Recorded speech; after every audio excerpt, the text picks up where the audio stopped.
D'accord. Donc moi c'est Véronique Gomis, co-organisatrice de l'événement OI Fest Africa et aussi présidente de l'association qui chapeaute le tout, qui est des îles. Voilà. Donc du coup j'ai rencontré Maïté, comme elle vous l'a dit précédemment, à l'aéroport et a découlé ce beau festival qui se prépare. Et moi là je vais vous parler du côté artiste.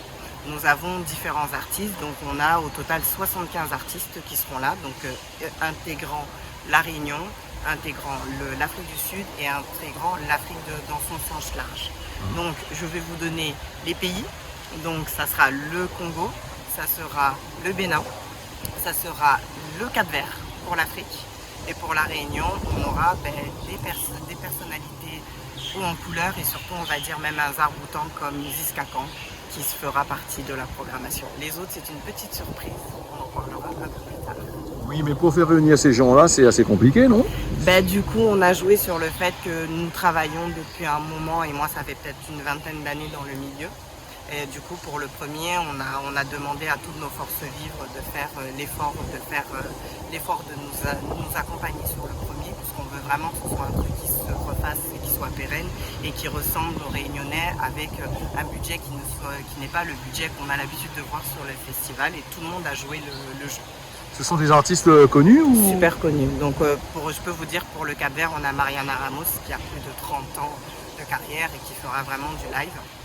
On a un petit jeune prodige, mais ça c'est une petite surprise, le petit béninois, qui vient avec une personne qui habille les artistes, qui est la marque Rosine Club, donc qui est béninois, donc il vient aussi avec un artiste béninois. On a un artiste togolais qui est Singila, qui est un ancien, mais ancien dans le R&B et aussi nouveau et qui se développe vraiment dans l'Afrique. C'est pour ça qu'on a cette particularité-là. Et pour la Réunion, on a pris Flambola aussi qui fera partie pour la côté Maloya. On a pris Idriss de Cap Marron et on a pris aussi Ziskakan. Après, on a d'autres personnalités aussi. On a des malgaches comme Giovanni et Dextar qui font l'Amapiano. On a Nesta qui fait du Sega, une ancienne. Et on a aussi Maeva qui fait un peu tout ce qui est gospel. Et après on a l'académie de gospel de Saint-Pierre. Et on a Young Charles d'Afrique du Sud qui a fait American Talent, qui sera aussi à nous. Et après on a quelques petites surprises encore. On ne va pas tout dévoiler parce qu'il reste des petites femmes qu'on va rajouter un peu partout. Donc la programmation n'est pas définitive, donc il y a encore d'autres...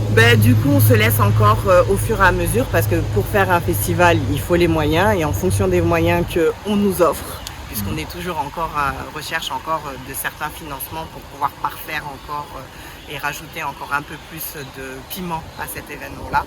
Mais le nerf de la guerre, c'est l'argent. C'est l'argent, oui, effectivement. Est-ce que certaines collectivités ou autres ont joué le jeu dans cette histoire-là? Sur cette année, nous tombons sur les élections.